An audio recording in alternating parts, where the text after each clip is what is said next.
Bonjour, chers collègues. Merci d'être venus pour cette deuxième conférence d'une série de 4. Je remercie Pierre-Michel Maguère de m'avoir invité. Le sujet de ces 4 conférences, c'est Monde en valeur, processus culturel de production de l'inégalité. La première conférence que j'ai donnée mardi dernier, ça portait sur mes travaux précédents sur les frontières de classe et les frontières de groupes raciaux aux États-Unis et en France. Et j'ai aussi développé sur des travaux plus récents concernant l'impact du néolibéralisme sur les critères d'évaluation et la tendance vers une simplification des hiérarchies d'évaluation où de plus en plus les critères socio-économiques d'évaluation en viennent à dominer le monde. J'ai décrit cette tendance en utilisant un papier que j'ai écrit avec Nicolas Duvaux qui est sorti l'année dernière dans French Politics, Culture and Society. J'ai présenté très rapidement un article qui est encore en développement sur la tendance vers des frontières raciales et des frontières par rapport aux pauvres qui s'accentuent dans le contexte européen avec des directions un peu différentes que l'on considère les pays scandinaves, les pays de l'Europe de l'Est, les grands pays, les nation-states de l'Europe et les pays du Sud. Et ensuite, j'ai discuté des travaux sur le bien-être collectif que j'ai développé au cours des 12 dernières années dans le contexte du Successful Society Project. Notre dernier livre s'intitulait Social Resilience in the Neoliberal Era et on analysait cette transformation des cadrages à travers lesquels on évalue la valeur des gens à travers l'influence du néolibéralisme, qui amène aussi la disparition de plurarchies où ceux qui ne réussissent pas très bien à partir de critères socio-économiques ont tendance à se définir comme losers. Alors, j'ai présenté des éléments d'analyse et cette première présentation a en commun avec celle d'aujourd'hui le fait que le point d'entrée, ce sont des critères d'évaluation. La dernière fois, c'était le critère d'évaluation de la valeur des gens, des individus. Qu'est-ce qui fait une personne bien? Qu'est-ce qui fait une vie qui vaut la peine d'être vécue?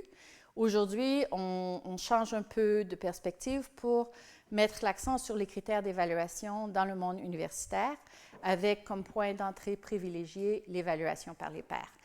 Et je dois dire que cette deuxième conférence est particulièrement importante dans ce contexte-ci, compte tenu que mon hôte, Pierre-Michel Maguère, un des sujets qui nous rapproche, c'est spécifiquement la sociologie de l'évaluation.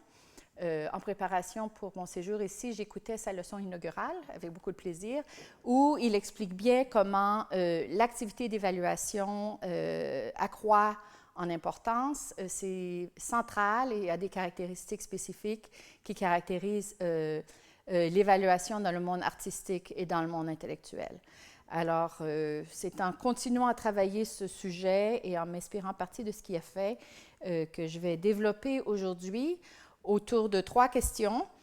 D'abord, je vais vous parler de ce livre « How Professors Think » qui est sorti en 2009, qui est basé sur une analyse détaillée de 5 différentes compétitions nationales aux États-Unis où les évaluateurs distribuent des bourses de recherche aux étudiants doctoraux et aux professeurs. Alors, c'est un contexte où j'ai analysé les délibérations finales et j'analyse comment est-ce que ces 80 personnes qui participent au processus sont dans une situation où ils doivent convaincre les autres autour de la table que leur définition de la qualité universitaire, c'est la meilleure et que les propositions de recherche que eux trouvent le plus valables doivent être en effet subventionnées. Et je discute ensuite brièvement de plusieurs papiers que j'ai produits après la publication de How Professors Think, qui concernent l'évaluation par les pairs dans le contexte français dans le contexte chinois et aussi dans le contexte espagnol. Et je réfère aussi à un article qui concerne spécifiquement le cas de North Face, qui est une association européenne d'agences d'évaluation qui mettent leurs outils en commun pour neutraliser les problèmes qui sont liés surtout à l'évaluation dans des petites communautés scientifiques, des pays comme la Finlande, mais ça inclut aussi des plus grands pays. Et d'ailleurs, un de mes co-auteurs est ici, Bruno Cousin, avec qui j'ai travaillé sur la France. Après que How Professors Think soit paru, j'ai écrit plusieurs articles qui essayent de proposer une perspective pour une approche plus générale de l'évaluation.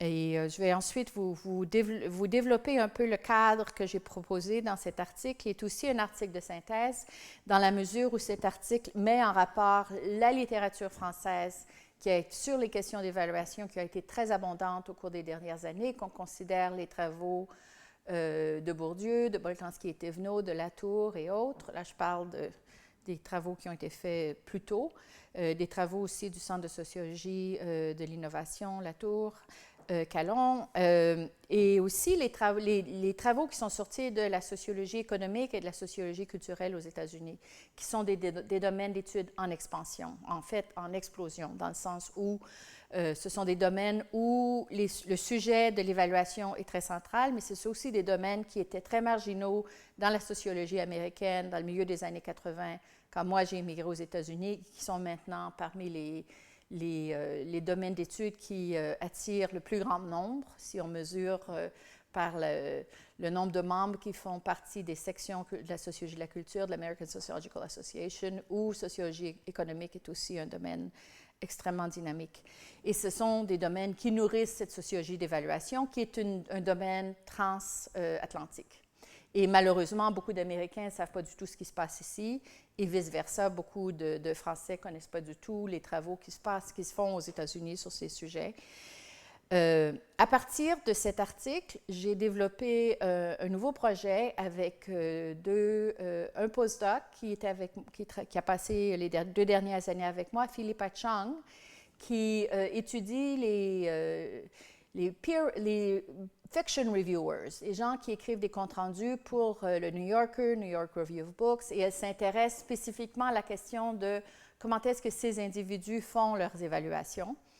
Et la troisième personne, à part moi, quand on fait nos travaux comparés, mon accent, ma spécialité, c'est évidemment l'évaluation par les pairs, mais le troisième membre de l'équipe, c'est Alaric Bourgoin, qui est maintenant à l'Université de Montréal, mais qui a été formé ici au Centre de sociologie de l'innovation et qui analyse le conseil de gestion.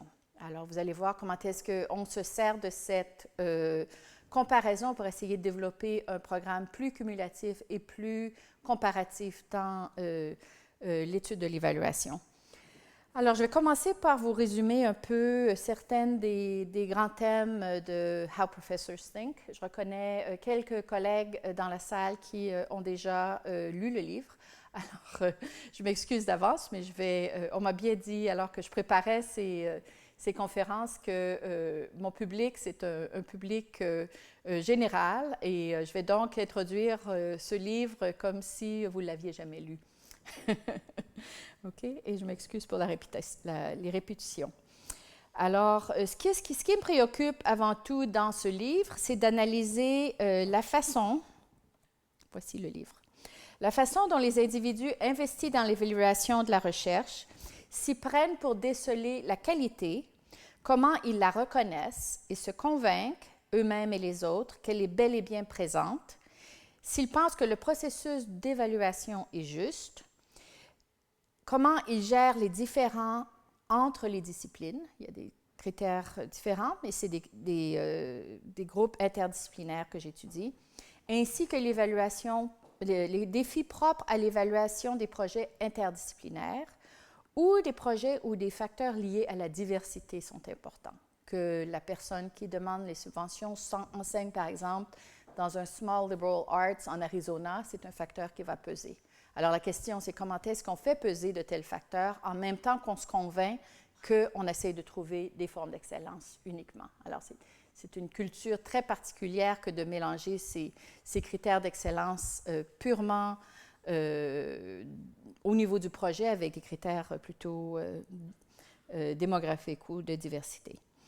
Ça fait partie du contexte américain que j'étudie. Alors, ces questions-là nous permettent d'obtenir un plus large élémentaire des problèmes ayant trait, et c'est des questions vraiment centrales aux sociétés modernes, à comment est-ce qu'on se convainc qu'on vit dans un système démocratique, dans un système méritocratique, dans un système où l'objectivité compte, où l'appréciation savante a du poids, un système où le goût et l'expertise peuvent être alliés de façon à ne pas distordre les résultats de l'évaluation, où la diffusion des pratiques de vérification sont très centrales à la rhétorique de l'excellence. Et je me demande comment est-ce que toutes ces formes de discours se maintiennent et s'articulent dans le contexte de l'évaluation. Donc, ce sont les questions que j'ai analysées dans ce livre pour lesquelles j'ai suivi pendant 2 ans 5 compétitions très prestigieuses qui vont de l'American Council for Learned Societies à la Social Science Research Council, Woodrow Wilson National Fellowship Foundation. C'est probablement des compétitions avec lesquelles la majorité d'entre vous n'êtes pas très familiers, mais c'est des bourses de recherche très prestigieuses qui vont, par exemple, l'American Council for Learned Societies va considérer 900 demandes par année et ils en supportent peut-être 30, ce qui veut dire que les assistant professors qui ont de telles bourses sont en meilleure position pour obtenir leur permanence à l'université. C'est des choses qui ont du poids. Alors, j'ai pu observer 3 différentes commissions, mais j'ai aussi conduit des entretiens avec les membres des commissions et les directeurs de leur programme pour essayer de comprendre pourquoi est-ce qu'ils acceptaient de participer. Quels étaient leurs critères généraux, c'est-à-dire je leur demandais quels sont les pires et les meilleurs évaluateurs, quels étaient les pires et les meilleurs projets. Alors, j'utilise comme méthode la même méthode que j'ai utilisée dans mon analyse de traçage de frontières dont j'ai parlé la semaine dernière, c'est-à-dire de vraiment les mettre dans un contexte où on me décrit ce qui est meilleur et ce qui est pire. Et j'avais aussi en main le rang qu'ils avaient donné aux demandes avant la réunion et aussi après la réunion. Alors, je peux leur demander très précisément qu'est-ce qui s'est passé avec John Smith, que votre collègue en économie a classé 40 et que vous aviez classé 4, et comment avez-vous réussi à négocier? Alors, il y a un point d'appui empirique très clair dans mon analyse. Et j'ai aussi un certain nombre de questions qui ont à voir avec leur critère général d'évaluation, c'est-à-dire qui est votre héros, quels sont vos modèles, quels sont vos meilleurs étudiants, alors de façon à comprendre leur culture d'excellence à l'extérieur du contexte d'évaluation de la commission. Et je leur demande aussi plus généralement, est-ce que vous croyez à l'excellence académique? Oui, pourquoi, comment?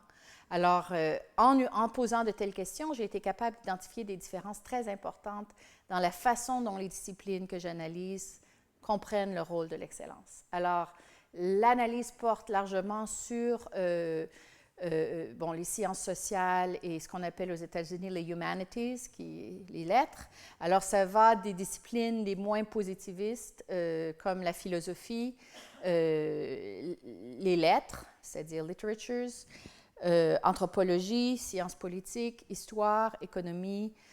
Alors, on a un peu un spectrum très large. Et je m'intéresse aussi non seulement à la façon dont ils définissent les critères intellectuels, quand je leur demande quels sont les critères principaux, pourquoi est-ce que celui-ci a gagné et non pas celui-là. On a fait une analyse très, très détaillée en se servant de l'analyse de contenu assistée par l'ordinateur, de tous les critères qui étaient mentionnés.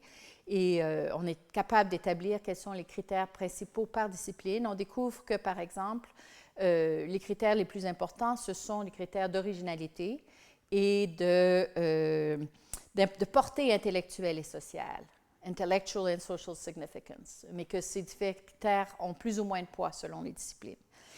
Et j'ai aussi analysé avec des collaborateurs de façon assez fine l'importance des critères moraux, qui sont assez centraux quand on parle de l'originalité. Alors, ce n'est pas nécessairement des critères cognitifs. Quand on parle de l'originalité, on parle de la conformité, du courage. Alors, c'est un des points d'intérêt, c'est justement comment est-ce que les dimensions non cognitives contribuent à définir l'excellence.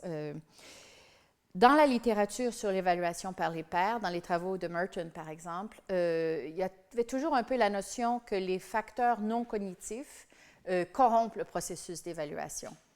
Alors, l'approche que je prends, qui est une approche quand même très axée sur les descriptions de pratiques, est une approche qui crée beaucoup de place pour les émotions et les interactions. Alors, plutôt que de considérer que le non-cognitif corrompt l'évaluation, j'approche l'évaluation comme un processus interactionnel et émotionnel. Et par exemple, quand j'explore de quelle façon est-ce que nos interviewés parlent des raisons pour lesquelles ils ont accepté de participer, je me souviens très bien que certains d'entre eux me disaient tout simplement « mais par plaisir ». J'aime beaucoup passer 2 jours avec des gens intelligents qui m'aident à comprendre ce qui se passe dans leur discipline. Alors, un des leitmotifs du livre, c'est une conversation avec Bourdieu, où pour Bourdieu, dans ses analyses du monde universitaire, il y avait toujours une lutte pour imposer des critères d'évaluation et de domination. Alors, c'était un contexte de lutte pour la monopolisation de ressources.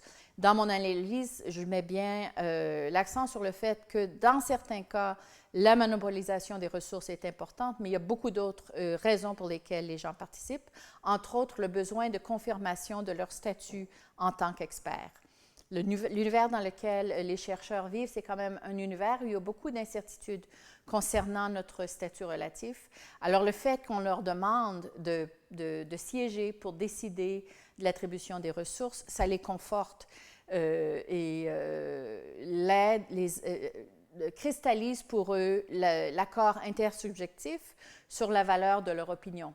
Non seulement parce que c'est des experts reconnus, mais aussi parce que ce sont des gens qui ont le respect du milieu. C'est-à-dire que quand on les approche, auparavant, il y a des discussions à l'intérieur de l'institution à savoir qui va siéger et évidemment, le comportement moral des individus compte pour décider qui va être approché. Alors, ce sont généralement des gens qui pensent qu'ils sont reconnus comme ayant un bon jugement et étant en général fair.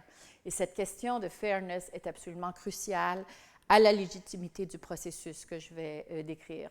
Un des thèmes majeurs que je vais développer, c'est le fait que cette culture évaluative que je vais décrire, c'est une où il y a des règles coutumières qui organisent cet univers. Et c'est des règles coutumières d'évaluation qui ne sont jamais enseignées aux étudiants, mais des règles d'évaluation qui sont partagées. Et je sais qu'elles sont partagées parce que on invite comme ça des panels de 12-15 personnes à se réunir dans un gratte-ciel à Manhattan, des gens qui ne se sont jamais rencontrés. Et dès qu'ils se rencontrent, ils savent exactement quoi faire, ils savent comment le processus d'évaluation va se dérouler. Et quand on les interviewe sur qui étaient les pires panélistes et qui étaient les meilleurs panélistes, il y a une convergence assez marquée sur quelles sont les règles à respecter. Qu'est-ce qui définit un mauvais panéliste? C'est la personne qui ne respecte pas ces règles, qui, par exemple, va pousser ses étudiants de façon aveugle, qui ne démontre pas de pluralisme méthodologique ou de pluralisme disciplinaire, qui n'est pas capable une des règles qu'on décrit, c'est differing to expertise, c'est-à-dire d'être prête à se plier devant le jugement de gens qui connaissent le domaine mieux. Alors, je vais vous décliner certaines de ces règles. Le livre était d'abord intitulé Cream Rising, justement parce que c'est un système où il y a une foi très forte dans cette culture évaluative. Ce n'est pas nécessairement une foi qui est partagée dans le monde universitaire dans son entier, mais c'est certainement partagé par ceux qui acceptent de jouer ce rôle d'évaluateur dans les commissions et aussi souvent par ceux qui veulent obtenir des fonds. Alors, avant la publication du livre, on m'avait demandé de présider un panel où le Social Science Research Council du Canada faisait une enquête sur tous les la pratique de l'évaluation par les pairs dans les sciences sociales et humaines du Canada. Et c'est un des rares cas où il y a des données qui ont été rassemblées sur des gens qui n'ont jamais demandé de subvention de recherche à des agences nationales de recherche. Alors, moi, je ne vais pas faire l'analyse de ces données, mais si ça vous intéresse, elles existent. OK? Alors, ce que je vais vous décrire, c'est un système où il y a beaucoup de croyances et la question, c'est un peu quelles sont les règles qui sont respectées, qui font que cette croyance se maintient dans l'univers spécifique que j'analyse et qui plus tard, je vais comparer avec l'univers universitaire français pour vous donner un peu un preview. L'année après la publication du livre, j'étais en sabbatique ici pour une année et tout de suite, même avant que le livre soit fini, il y avait un grand débat ici dans le contexte français où Valérie Pécresse faisait passer une réforme et la CGT avait dénoncé, avait passé au vote une dénonciation de l'évaluation comme quelque chose, des chercheurs comme quelque chose d'inacceptable.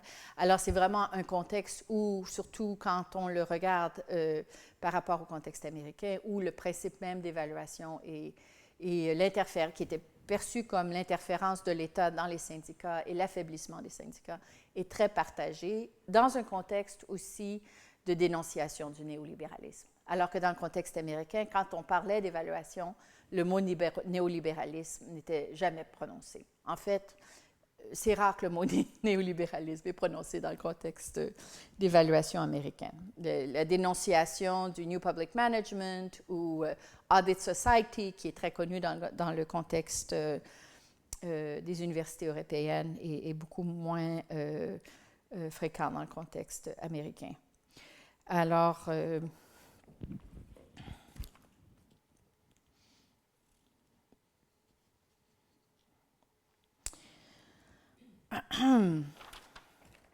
j'ai conduit des interviews qui ont duré à peu près 2 heures où j'ai pu leur demander spécifiquement de me décrire quels sont leurs critères d'évaluation. Et comme je disais tout à l'heure, j'ai identifié les critères d'évaluation dont ils servent et plus précisément les règles coutumières dont ils servent. Et j'ai comparé ces règles d'une discipline à l'autre.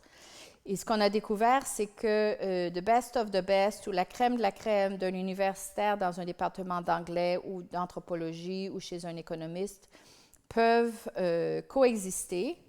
Alors ici, je vais retourner à mon texte pour développer l'argument. Alors, l'argument, c'est en partie que l'entreprise... OK. La méthode dont je me suis servie était féconde dans la mesure où elle a mis à jour dans quel sens des disciplines variées donnent à l'originalité et à d'autres critères d'évaluation. Quel sens ils leur donnent. Alors, il est peu étonnant finalement que les meilleures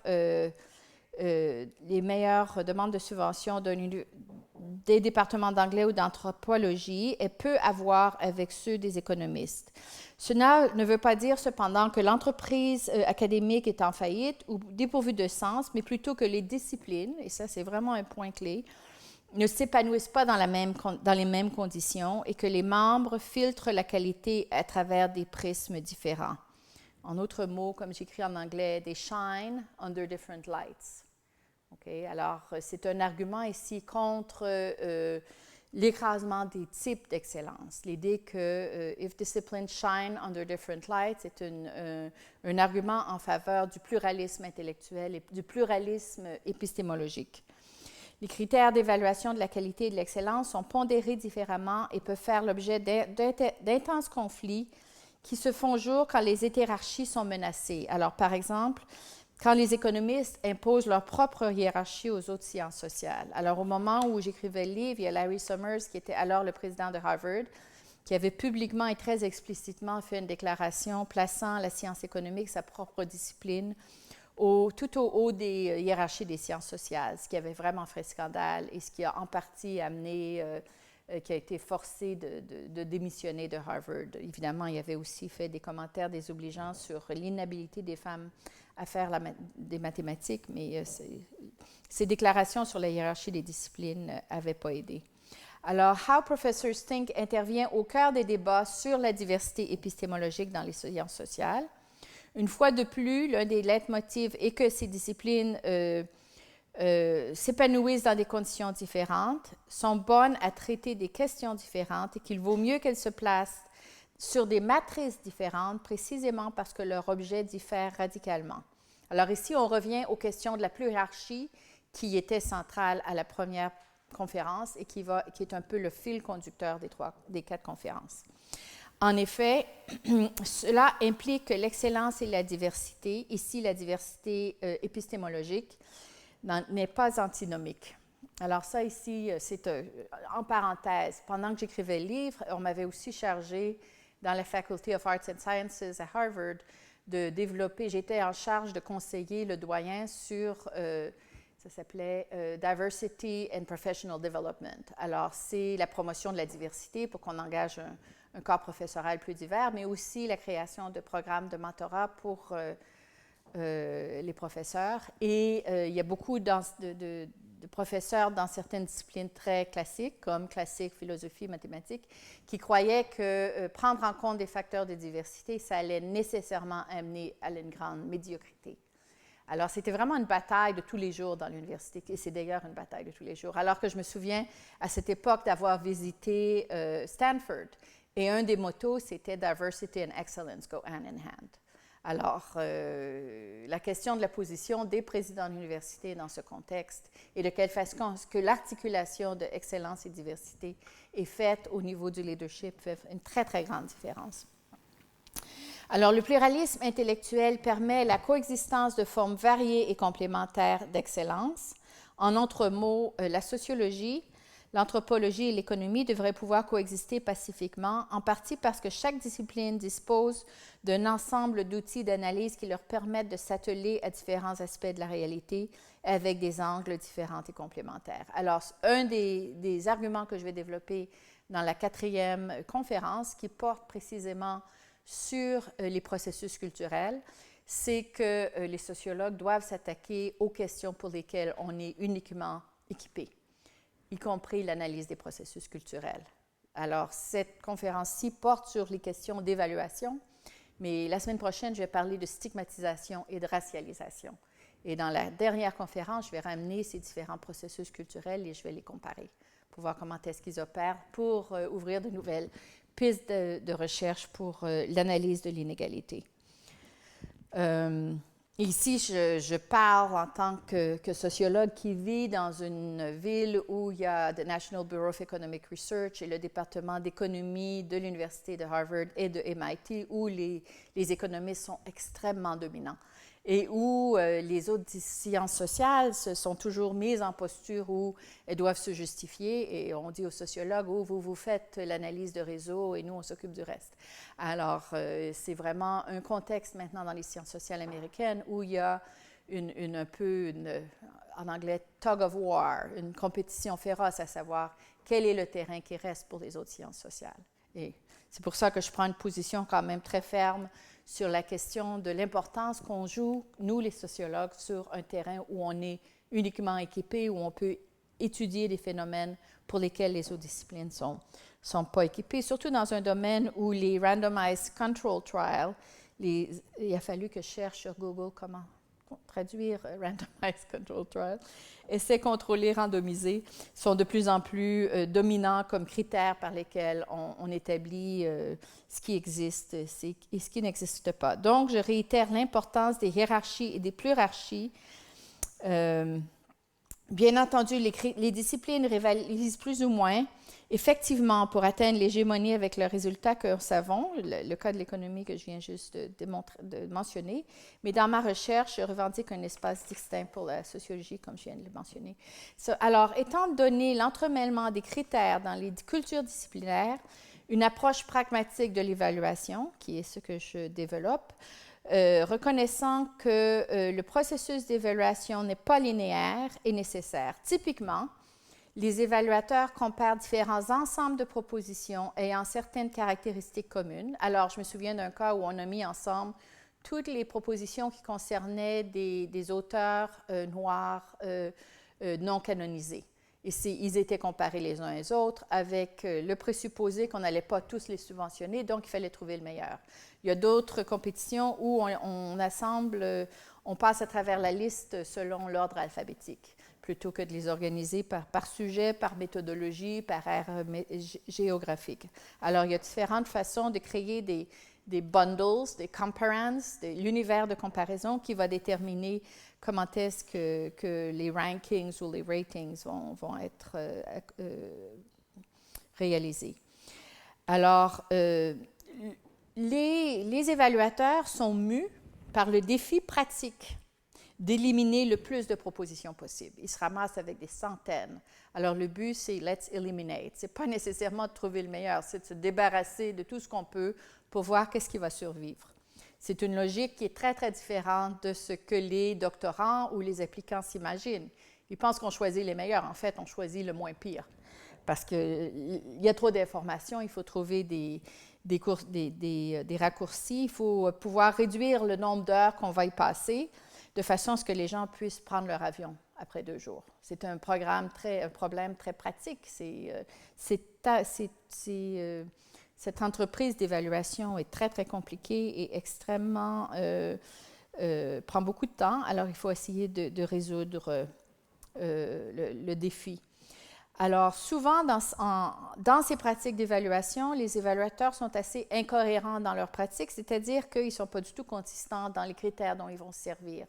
Ils vont comparer certaines propositions à partir de l'originalité, mais pour d'autres groupes, ça va être des questions de portée sociale ou de portée intellectuelle.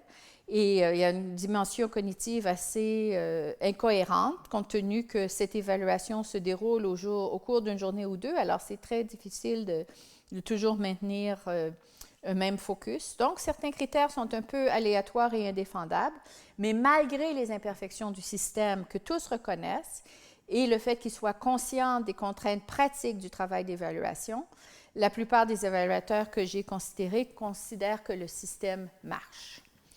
Ce qui m'est paru quand je leur ai demandé quelles étaient les règles qui, selon eux, avaient été enfreintes par d'autres membres de la commission.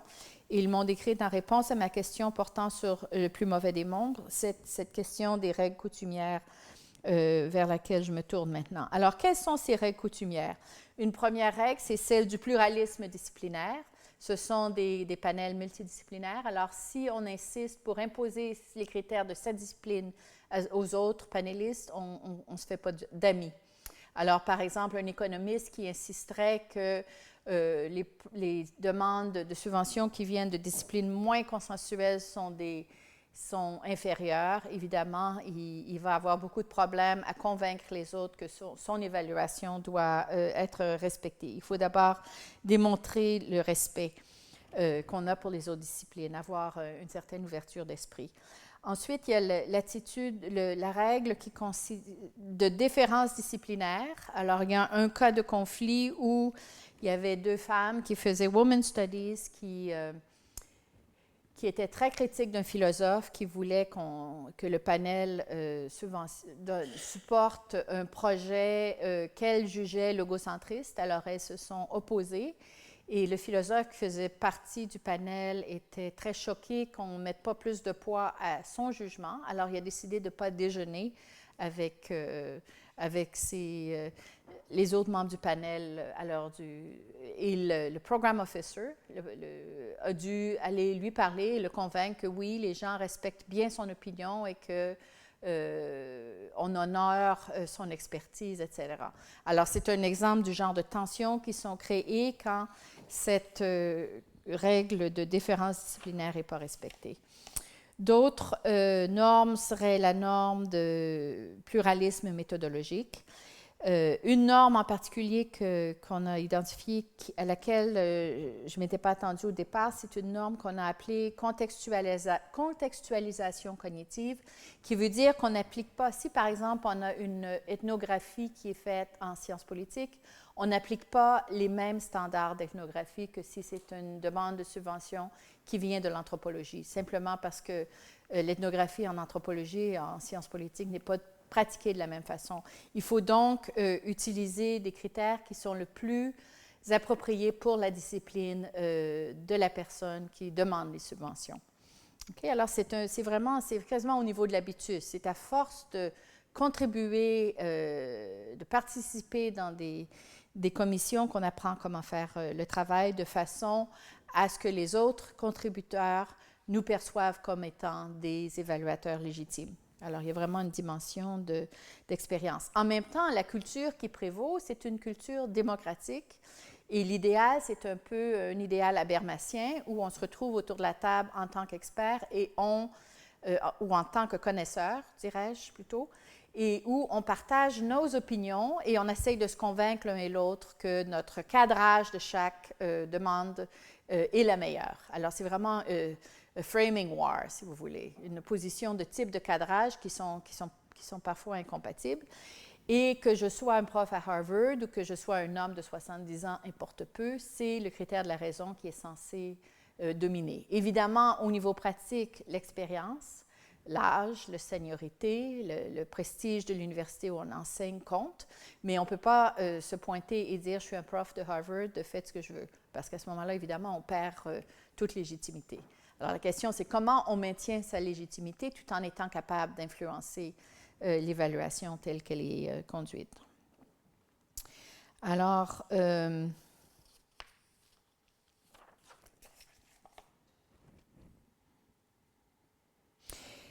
on peut se demander quelles sont les raisons pour lesquelles les gens qui participent dans ce processus continuent à croire au processus. Alors, on peut se demander justement quelles sont les conditions de possibilité d'un tel univers. Comment est-ce que ces moi, ces concepts de moi universitaires sont formés? Dans le livre, je mets l'accent beaucoup sur la longue formation doctorale auquel les gens sont exposés. C'est un système où ça prend 5-6 ans pour faire son doctorat, on participe dans des séminaires et en même temps, on observe ces profs faire de l'évaluation sans arrêt et on découvre quelles sont les postures légitimes dans lesquels ils s'engagent quand ils font de l'évaluation. Alors, il y a un côté mimétisme et apprentissage à travers une socialisation qui est très important, mais ça, c'est vrai aussi de d'autres systèmes universitaires, comme en Allemagne en particulier, mais où il y a beaucoup moins de séminaires qu'il y en a aux États-Unis. Le système d'éducation doctorale aux États-Unis est quand même très intense au niveau du nombre de cours qu'il faut prendre, mais il y a aussi d'autres conditions qui favorisent l'anonymité de l'évaluation. Le fait qu'il y ait 4000 universités aux États-Unis, peut-être 200 universités de recherche, et qui soient dispersés dans l'espace. Ils ne vivent pas tous à un endroit, ils ne sont pas tous à Paris les uns sur les autres, où ils se côtoient au gym ou au bon marché. Il y a une espèce d'anonymat qui fait que ça peut être perçu un peu moins comme zero-sum game. Mais aussi, il y a un marché académique qui demeure quand même assez dynamique, ce qui veut dire qu'il y a les gens sont encouragés à continuer à croire au système et à continuer à faire eux-mêmes des demandes de subventions ou à envoyer leurs articles dans les grandes revues pour pouvoir eux-mêmes avoir une certaine mobilité. Alors, si le système n'avait pas de mobilité, ce serait beaucoup plus facile pour les gens de devenir très cyniques par rapport au système. Ou peut-être que ceux qui deviennent cyniques arrêtent d'essayer d'être mobiles. Alors, une des fonctions de la croyance, c'est de pouvoir rester marketable. La croyance dans le système est presque une condition pour pouvoir continuer. Mais il y a aussi des conditions qui ont à voir avec ce principe démocratique que j'ai mentionné au début. Une compétition qui donnerait toutes les subventions à des profs qui enseignent dans la Ivy League ou des profs qui sont concentrés sur la côte Est, ce serait une compétition qui n'aurait aucune légitimité.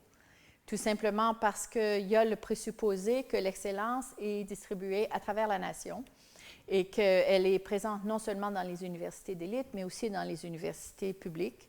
Et le principe démocratique et méritocratique anime le fonctionnement dans son ensemble. Alors, je me souviens très bien de cas où, par exemple, il y avait deux demandes de subvention qui avaient chacune des faiblesses, et une des deux était soumise par quelqu'un qui enseignait dans un Small Liberal Arts College. Alors, c'est un cas où le critère de diversité devenait saillant, et c'est cette personne-là qui l'obtenait plutôt que la personne de la Ivy League, en disant, à part égale, on essaye de distribuer les ressources plutôt que de les garder dans les mains des universités qui ont déjà beaucoup de ressources.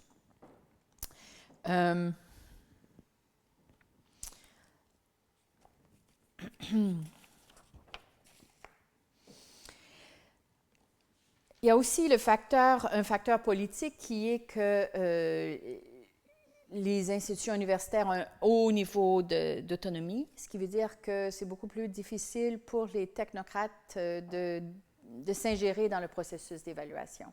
Tout à l'heure, quand je vais parler du cas français, il y a beaucoup moins de protection des universitaires par rapport aux grands bureaucrates.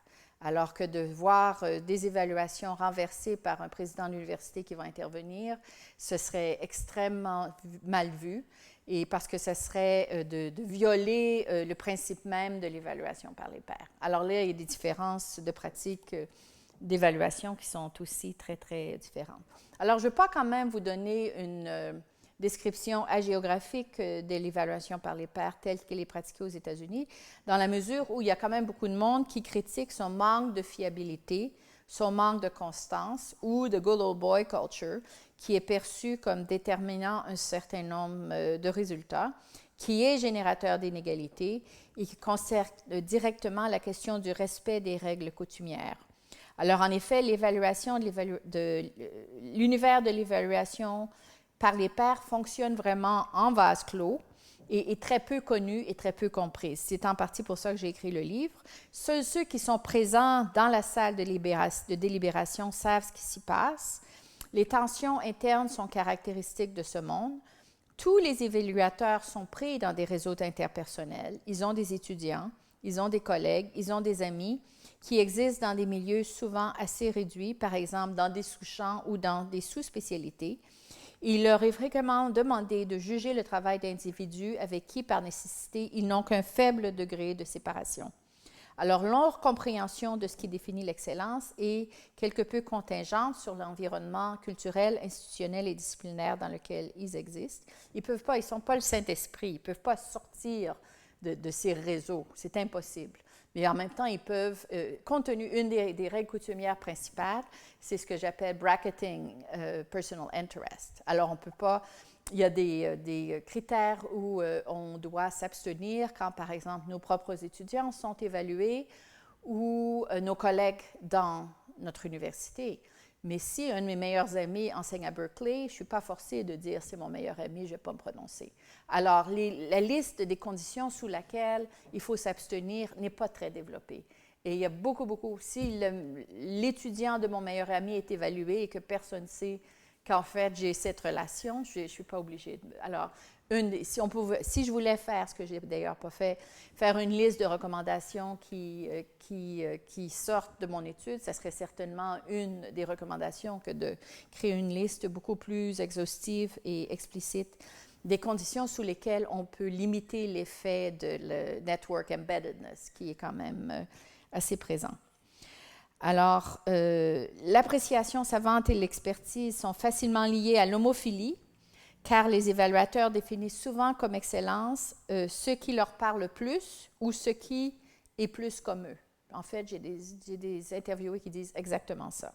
What she did was very much like what I do, so therefore I really loved it. Alors, il y a comme un manque de distance par je veux dire, les questions de ce qui est intéressant, c'est des jugements de goût. Alors, un interviewé en particulier très intéressant disait il faut demander aux évaluateurs explicitement de séparer leur jugement de goût, what I find interesting, des jugements d'exécution, qu'est-ce qui est bien fait. Et quand il y a un conflit entre les deux, il faut toujours donner plus de poids au jugement d'exécution. Alors, il y avait une femme en particulier qui disait J'aime beaucoup la danse et c'est pour ça que j'ai décidé de pousser cette demande de subvention qui essaie sur la danse. Ou un autre, I love songbirds, mais c'est des facteurs qui sont très idiosyncratiques. Mais une des règles, c'est justement que ces facteurs idiosyncratiques, c'est des facteurs illégitimes qu'il faut aussi savoir mettre de côté. Mais en fait, ça, c'est des règles idiosyncratiques qui ne sont pas très, très bien institutionnalisées. Alors, compte tenu de de ces problèmes que je viens de développer, il existe quand même une variété de moyens pour imposer des critères constants, accroître la fiabilité et réduire l'ambiguïté. Et ici, bien sûr, on se réfère à la quantification avec la notation qui a gagné beaucoup en popularité au cours des dernières années. Mais en général, les gens que j'ai interviewés maintiennent que la délibération joue un rôle central dans l'instauration de la confiance. Les décisions justes résultent d'un dialogue entre des types d'experts variés, un dialogue qui protège la confidentialité et met en balance différents facteurs et différentes formes d'excellence. Elle laisse aussi la place à une certaine flexibilité et la possibilité pour les groupes d'élaborer une vision commune de ce qui définit l'excellence. Alors, c'est un peu comme si l'excellence émerge d'un processus de marché où ces gens, qui sont des experts ou des connaisseurs, essayent de se convaincre les uns les autres de ce qui est le mieux. Ils raisonnent collectivement sur ce qui vaut la peine d'être supporté. Alors, l'autorité personnelle n'entache pas le processus, mais pour beaucoup est perçue comme un médium d'expertise et renforce la confiance dans la qualité des décisions prises. En d'autres mots, c'est des gens qui se disent « je suis là parce que je suis moi et j'ai un bon jugement. Et j'ai un bon jugement parce que ça fait 40 ans que je travaille sur ce sujet. Et quand on me montre un projet de recherche, je sais tout de suite si c'est nouveau ou non. S'il y a déjà 150 personnes qui ont écrit sur le problème de la résistance dans la classe ouvrière britannique, par exemple. Quelqu'un qui ne connaît pas la littérature, ne sait pas qu'en fait, c'est un sujet qui a été longtemps épuisé. Alors, ils se convainquent eux-mêmes qu'ils y sont en tant que connaisseurs. Alors, ils justifient leur présence parce qu'ils ont une capacité de connaisseur de la même façon qu'un connaisseur de vin ou un connaisseur de musique classique a une connaissance qui est basée sur la capacité de développer un système de classification raffiné. Et ceux d'entre nous qui sont dans la salle, qui formons les étudiants, je pense qu'on a tous l'expérience on a des gens qui viennent nous présenter une idée et dans 2 secondes, on peut leur dire non, ça ne vaut pas la peine parce qu'on sait que ça a déjà été fait ou on sait que le cas théorique est un cas théorique des années 60. Alors, ils ont un certain flair qui trouve son origine dans leur longue exposition et des travaux universitaires. Alors, ils ont une foi dans le système et c'est une foi qui les amène à être assez prompts à dénoncer les abus. Alors, au début, j'ai parlé un peu de la façon dont mon approche à ces questions diverge de Bourdieu. Et je veux, en conclusion, simplement mentionner que dans mon approche, la formation de l'identité du soi universitaire est extrêmement cruciale. Jeff Alexander, dans son livre Fin de siècle, sociologie, je crois, explique comment Bourdieu n'a pas de concept de soi. Alors ici, on retrouve un peu le même problème. Et un des points de base, c'est que vraiment, pour comprendre pourquoi le système marche, il faut vraiment mettre l'emphase sur comment est-ce que les universités américaines créent ce soi évaluatif qui est si hautement institutionnalisé. Sans dire que c'est un système parfait, mais quand on l'observe dans un contexte comparatif, on se rend compte à quel point il marche.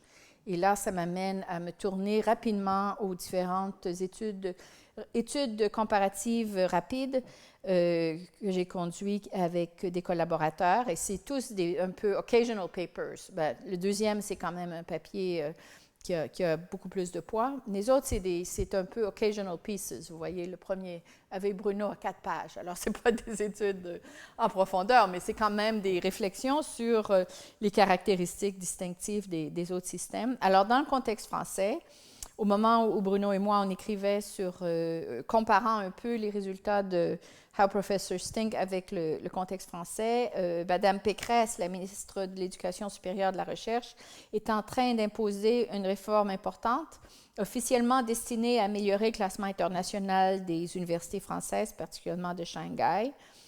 Et les classements internationaux devinrent beaucoup plus décisifs pour les présidents, les administrateurs et les présidents d'université à ce moment-là. Même Bruno Latour était obsédé des classements. Cette année-là, j'étais visiteur à Sciences Po. Il prenait vraiment les classements au sérieux. Alors, la question de comment augmenter la situation des universités françaises était devenue impérative. Et c'était vu par les syndicats, en particulier la CGT, comme une tentative de l'État d'évaluer les syndicats en institutionnalisant des mécanismes plus forts de contrôle des chercheurs. Et c'était vu un peu comme une tentative de soumettre les universitaires aux impératifs de l'État et de l'économie en diminuant leur autonomie, en leur demandant de rendre des comptes. Alors, l'évaluation par les pairs, un processus qui semblait aussi couler de source pour les Américains, en vain, de plus en plus contesté et mal vécu, même à être vu par beaucoup comme un affront au concept même d'autogouvernance des membres syndiqués du corps enseignant. Alors, on a décrit dans notre article la révolte anti-évaluation, qui se manifestait par exemple par un appel ouvert des syndicats à refuser le bonus d'excellence offert par le CNRS, qui a révélé à quel point l'évaluation par les pairs est ancrée dans le processus de formation de l'identité de soi, qui varie considérablement d'un système universitaire à l'autre, ici du système français au système américain. Cette identité de soi universitaire est au centre du puzzle et il est essentiel de mieux comprendre les conditions qui rendent un type de monde possible plutôt qu'un autre. Alors, les universitaires français avaient longtemps fait l'expérience de l'intervention routinière du processus d'évaluation de la part des hauts fonctionnaires et des présidents d'université. Par exemple, la direction du CNRS et les présidents des universités ont par le passé été autorisés à mettre leur veto ou à changer le classement des candidats à une promotion. Et notre argument, c'est en partie que de telles interférences affaiblissent la légitimité de l'évaluation dans son ensemble pour les candidats et pour les membres des commissions. C'est décourageant, surtout pour les jeunes.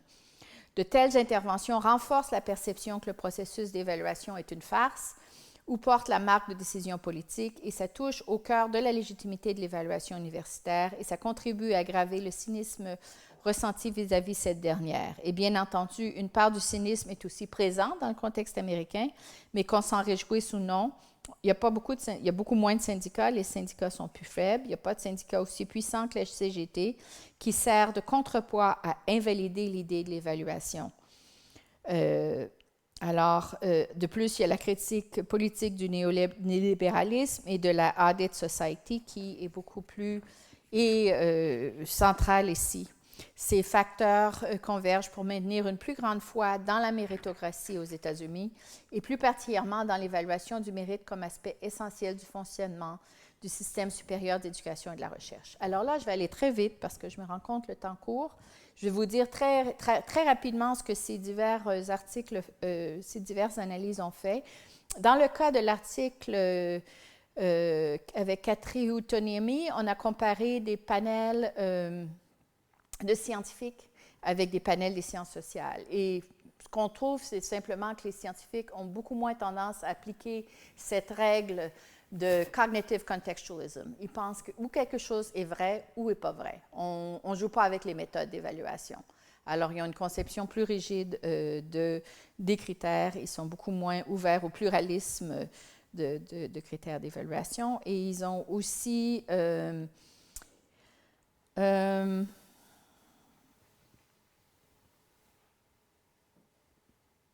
c'est la différence principale que je vais souligner. Dans l'article avec Anna Sun sur le contexte chinois, ici, on discute du fait que les comités de promotion pour les universitaires incluent toujours des membres du Parti communiste. Alors, comment est-ce qu'une culture d'évaluation par les pairs qui est essentiellement fondée sur une culture démocratique peut survivre dans un environnement où, en fait, il y a un contrôle direct politique dans toutes les instances d'évaluation. En même temps, on décrit des changements importants qui étaient en place au moment où on travaillait sur l'article, qui est qu'un certain nombre de présidents d'université avaient dénoncé le système et refusaient de siéger. Alors, ça vous montre comment, au même moment où la Chine investissait des sommes énormes dans des excellentes initiatives un peu parallèles à ce qui se passe ici en Allemagne. En même temps, les présidents d'université étaient conscients du conflit entre l'utilisation de critères politiques et et une culture d'évaluation par les pairs qui est essentielle à leurs yeux pour une culture méritocratique universitaire. Le quatrième cas, c'était le cas de l'Espagne, où en conversation avec des universitaires espagnols, on m'avait demandé de discuter des défis auxquels ils font face, où dans un contexte d'internationalisation universitaire, les chercheurs les plus seniors sont amenés à évaluer les chercheurs les plus juniors, alors qu'eux n'ont jamais fait l'expérience d'internationalisation. Alors, les juniors ont l'impression que les seniors ne sont jamais là pour les aider, qu'ils sont plutôt là pour les coller. Alors, ça crée une crise de confiance dans l'univers auquel ils participent, les universitaires avec qui j'étais en conversation disaient que ce problème était particulièrement aigu dans les humanities, dans la mesure où ils travaillent sur des questions plus attachées à une tradition nationale, c'est-à-dire des questions de langue, de littérature, art et histoire qui sont tous attachés à une histoire nationale. Alors, les humanities étaient encore moins internationalisées, il y avait encore plus de conflits générationnels. Alors, pour conclure sur ces 4 petites études, on pourrait dire que le drame de l'internationalisation et à la façon dont cette dernière touche directement les effectifs jeunes et âgés fait question partout à une époque où l'accent mis sur l'institutionnalisation d'une culture d'excellence devient une obsession des systèmes d'éducation supérieure dans le monde entier, avec la production de davantage de technologies d'évaluation, de vérification et de classement. Ainsi, avec ce développement croissant d'une culture d'évaluation, on observe de multiples pressions pour garantir plus d'universalisme et de méritocratie dans un contexte de suspicion vis-à-vis du néolibéralisme, de crainte d'interférence gouvernementale ou politique, de localisme et de clientélisme. Dans tous les cas, je soutiens que la formation de l'identité de soi académique est centrale dans la compréhension des types de pratiques d'évaluation déployées et de la légitimité qui leur sont accordées. Alors, ces 4 comparaisons de cas peuvent aussi servir de ferment à l'élaboration d'une sociologie de l'évaluation plus large qui pourrait rendre compte de ce phénomène complexe. Alors, c'est ce sujet vers lequel je me tourne très brièvement. Alors, ici, je vais référer rapidement à cet article sorti en 2012 dans Annual Review of Sociology. Je l'ai déjà décrit un peu en vous disant comment est-ce que je mets en comparaison certains courants en sociologie française en particulier, sociologie culturelle et sociologie économique aux États-Unis, plus la littérature sur institutional logic, qui est aussi une littérature qui a gagné beaucoup de visibilité. Et en conclusion, je propose un agenda pour la sociologie comparative et cumulative d'une sociologie de l'évaluation et de l'évaluation. Et en prenant comme point d'appui le concept de Karen Norsetina, Machineries of Knowledge, je propose qu'on compare systématiquement un certain nombre d'éléments d'un code d'évaluation à un autre. Alors, par exemple, cette question de règles coutumières. Essayons d'analyser systématiquement ce que ces règles coutumières ont l'air d'un contexte à l'autre. Par exemple, fiction reviewing et management consulting. Analysons systématiquement quel est le self-concept des évaluateurs, dans quelle mesure ils sont investis dans l'évaluation, dans quelle mesure est-ce qu'ils y croient. Et pour mon ami Claude Rosenthal, ici, on a les démos.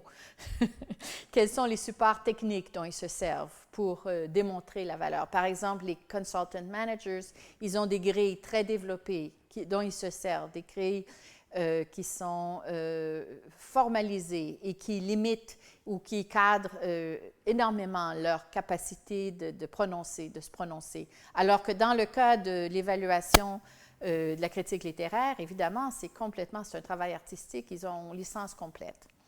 Alors, à partir de et ici, évidemment, on a les critères d'évaluation. Alors ça m'a servi un petit peu de point d'entrée pour réfléchir sur comment est-ce qu'on peut développer une sociologie comparative des processus d'évaluation, ce qui m'amène à la dernière partie de cette présentation que je vais faire en 3 minutes, qui est cette comparaison de l'évaluation de fiction reviewing, management consulting and scholarly evaluation, que je conduis en collaboration avec ces 2 collègues. Alors ici, ce qu'on fait, c'est qu'on se dit, analysons comment est-ce que les customary rules, les règles coutumières, varient selon le type d'évaluation dont il s'agit. Alors, on a décidé d'analyser systématiquement, de comparer nos cas au niveau du type d'objet qui est évalué. Alors, si on parle d'une compagnie qui est en train de se faire évaluer par conseil de gestion, le livre qui est évalué par le critique littéraire et les propositions qui sont évaluées dans les commissions. Alors, qui est l'audience? Qui est le public? Quelle est la nature de l'agent? Alors, l'agent, par exemple, dans le contexte des peer review, bon, on a des PhD, on a des réputations. Et qu'est-ce qu'on essaie de convaincre? Il n'y a personne qui va venir cogner sur notre porte et nous dire « Vous avez mal évalué, vous ne m'avez pas donné d'argent. » En fait, les gens, le public, ce sont les autres évaluateurs autour de la table. Ce qui est très différent de James Wood, qui écrit pour le New York Review of Books, qui écrit en fait pour un public général, qui peut ou qui va peut-être recevoir des lettres des lecteurs, mais qui en général a probablement plus en tête les autres grands fiction reviewers qui écrivent pour le New York Review of Books, etc. Et pour ce qui est des gens, des conseils de gestion, eux, ce sont leurs clients. Ils essayent de satisfaire leurs clients.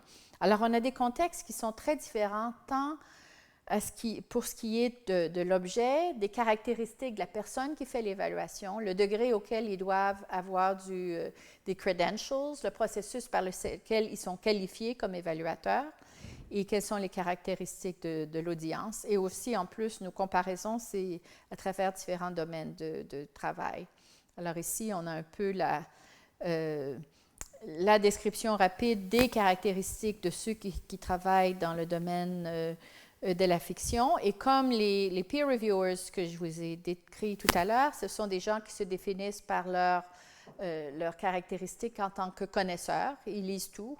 Ils peuvent très bien comparer les auteurs l'un à l'autre et ils sont capables de déterminer ce qui est les caractères singuliers de l'évaluateur, mais ils sont aussi ma collaboratrice Philippa Chung a écrit quelques articles très intéressants sur de quelle façon est-ce qu'ils essayent de démontrer leur objectivité, en démontrant leur distance par rapport aux auteurs. Je n'ai pas le temps de vous expliquer comment ça se passe, mais il n'y a pas de créditation formelle. Leur autorité est produite à travers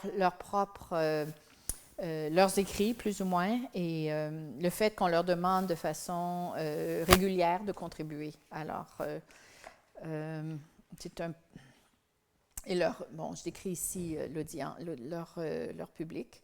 Et peer review, je vous ai déjà décrit plus ou moins le contexte que vous comprenez bien. Alors, je n'ai pas besoin de passer de temps là-dessus.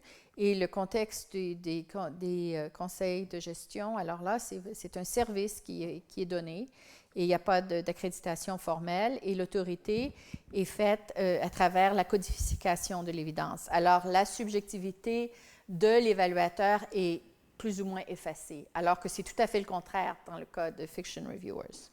Et à partir de ces caractéristiques, on analyse de façon plus fine quelles sont les conventions qui prévalent dans ces différents univers et dans quelle mesure, dans le fond, ce qui nous guide dans cette analyse, on a parti, le point de départ, c'était le concept latourien de black boxing.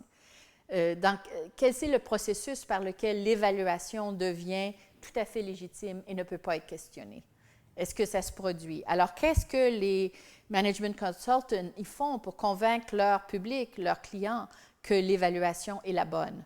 Alors, c'est vraiment le ficelage. Comment est-ce que la boîte est fermée? Comment est-ce qu'il y a une doxa qui est créée autour? Alors, c'est l'utilisation extensive des instruments et de la codification, validation méthodologique avec beaucoup d'attention aux détails, exhaustivité, une évaluation anonyme, etc.